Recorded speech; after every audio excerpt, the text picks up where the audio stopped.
Bueno, vamos a continuar la segunda parte. Bueno, ya llegamos a que en la parte de alta, digamos, empezamos a comprimir el gas. Cuando llega a las 198 libras y logró enfriarse en su recorrido hasta el llegar acá en este punto, estoy marcando, 54,4 grados, empieza la fusión, la condensación. O sea, de gas empieza a transformarse en líquido. Esa es la condición. Por eso las heladeras se calculan los condensadores que tengan la superficie necesaria para irradiar el calor y bajar esa temperatura a 54 grados. A la salida del compresor sale entre 100 y 85 grados de temperatura. Es gas muy caliente, por eso acá dice gas caliente. Si lo tocamos con la mano nos va a quemar. Entonces, a medida que sube, digamos que recorre el condensador, se va enfriando el gas. Bueno, se calcula que en el punto medio o tal vez un poquito antes, ya bajó la temperatura a 54 grados.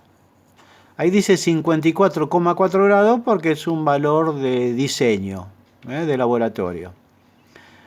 Y la presión se mantiene constante, porque el compresor siempre bombea al mismo caudal. Una vez que llegó a ese equilibrio, no puede aumentar la presión, porque si aumenta la presión pasa más fluido hacia el lado de baja. Entonces ahí logró el punto de equilibrio. Está diseñado para eso. Bueno, del punto de 54 grados sigue recorriendo ese fluido. Y cada vez que recorre va bajando la temperatura y se va condensando mayor cantidad de gas. De manera que al final hay totalmente líquido. Y en ese punto la temperatura tiene que estar entre 50 y 48 grados. Acá en el ejemplo marcaron 50, pero en realidad tiene que estar entre 48 y 50 grados. Con eso nos aseguramos que a esa presión, este fluido, que es el R134, está totalmente en estado líquido. Entonces nos va a dar el mayor rendimiento que podemos obtener de este equipo de frío. Si no estuviera totalmente líquido y hubiese burbujas de gas, esas burbujas cuando pasan al evaporador no producen absolutamente nada, porque lo que va a absorber el calor es el líquido que se evapora. Entonces recuerden que para evaporarse tiene que absorber calor. En cambio, si pasa fluido en estado gaseoso, ya está en estado gaseoso, no necesita absorber calorías para mantenerse, entonces no nos cumple ninguna función. Nosotros tenemos que llegar a la válvula con líquido, 100%. Bueno, apenas ingrese el líquido a este sector, parte de ese líquido se va a evaporar. Y se va a evaporar produciendo una temperatura muy cercana a esto. Apenas el caño se enfría, el líquido deja de hervir. Entonces sigue su avance. Y a medida que va encontrando la tubería en sus partes tibias, se va evaporando, enfriándolo. Y la idea de diseño es que el líquido que ingresa acá alcance para recorrer totalmente el circuito evaporador hasta el final. De manera que cuando llega al final, en este punto, deberíamos estar seguros que la última gota de líquido se termina de evaporar en ese punto. Que está marcado acá. Dice última gota menos 17,7 grados. De acá hasta acá ya es la tubería de retorno.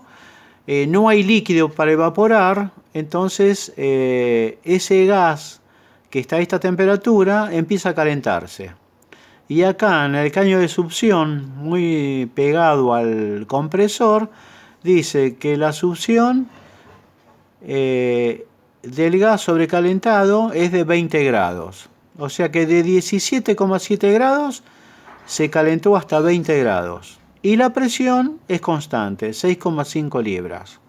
Eso es lo que necesitamos para que la heladera empiece a absorber calor y mantenga la temperatura del evaporador en este valor.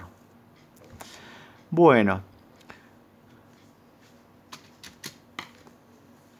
¿qué sucede, por ejemplo, si la heladera no se detiene? Este proceso es continuo. Una vez que se enfríe todo esto, dejaría de evaporarse el líquido. Entonces la presión, si no se evapora, la presión empieza a bajar, porque esto está calculado, que esta presión se va a medir cuando entra líquido, pero que la última gota terminó acá. Entonces la presión acá es constante en 6,5 psi. Si el proceso de enfriamiento continúa, a esta temperatura va a dejar de evaporarse el líquido, y al no haber gas que llene esto, la presión va a descender y la temperatura de ebullición también va a disminuir. Entonces esto, a medida que pasa el tiempo, cada vez va a enfriar más. Entonces ahí es donde nosotros tenemos que tener un elemento que detenga el funcionamiento de la heladera, porque si no se va a congelar todo excesivamente. O sea, una heladera que no corte el sistema de control del compresor, que no tenga fugas, digamos una heladera que está en perfectas condiciones, y puede llegar a congelar todo el contenido que tenga en su interior, ya sea lo que está dentro del congelador como lo que esté en las estanterías del sector de heladeras.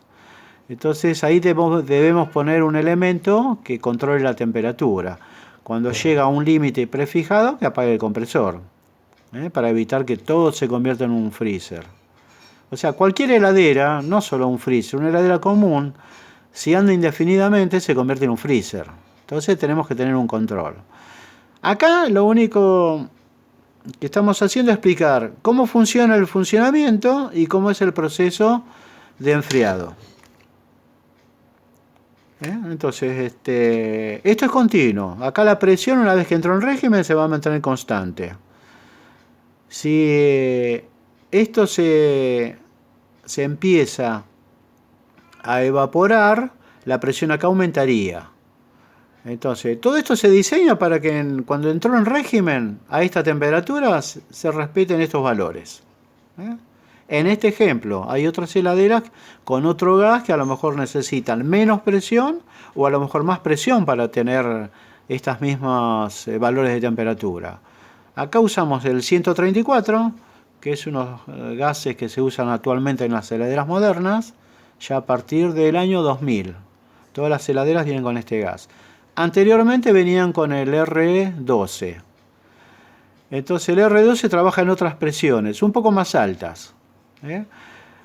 ¿Tiene más rendimiento esta que las otras? No, es exactamente igual. Lo que varió es el gas.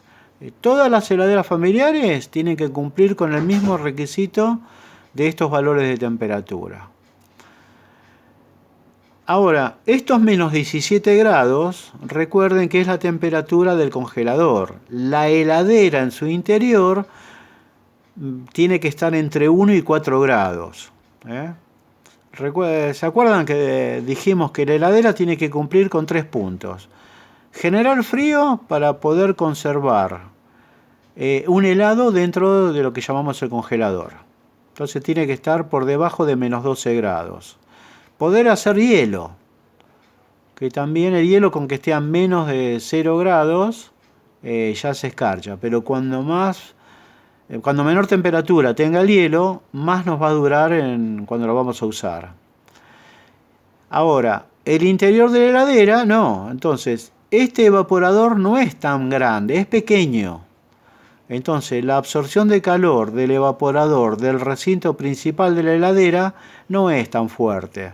Por eso, con menos 17 grados, la temperatura en el interior de la heladera va a estar entre 4 y 5 grados. Que eso es lo que se pide para una heladera común. No heladera con freezer, estamos hablando de una heladera común ahora. Bueno, entonces, ¿por qué se produce esta temperatura a esta presión de 6,5 psi? Bueno, es una característica de este gas refrigerante, que cuando lo comprimimos a 198 grados, 998 psi, y a 54 grados se transforma en líquido. Con menos presión se conserva en estado gaseoso. Y con más presión se va a licuar a mayor temperatura. Pero son valores prefijados ya de diseño. Con estas presiones le vamos a sacar el mejor rendimiento que podemos obtener de este fluido refrigerante. ¿Bien? Bueno, ahora cortamos y hacemos la continuación de esto.